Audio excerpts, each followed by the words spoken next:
I'm Professor Jennifer Davidson, and I'm the director of something called the Institute for Inspiring Children's Futures, based here at the University of Strathclyde.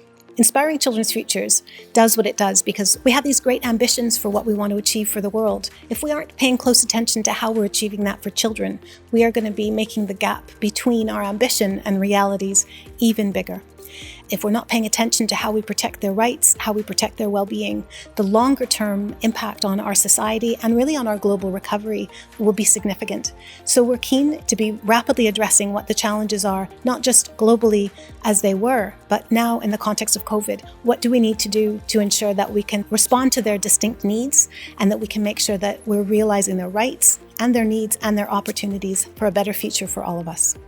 So some of the ways we do that is, for example, we're just launching a smartphone app to begin to understand what's happening in the context of COVID so that we can better inform the policies and practices that need to happen in a pandemic.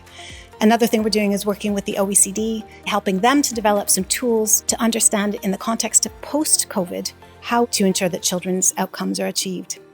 One of the examples of how we have been informing better policymaking has been our leadership of a global project called Justice for Children, Justice for All.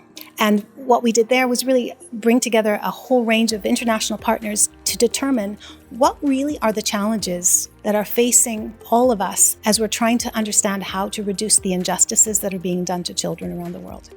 The other thing that's quite exciting is that we have the generosity of an alumni donor who has contributed to setting up a doctoral research center. So we are about to advertise for PhD students to come and join us in the thinking and the developing of this new evidence so that we can really ensure that children have the greatest opportunities, particularly in the context of how we emerge from this pandemic into the future.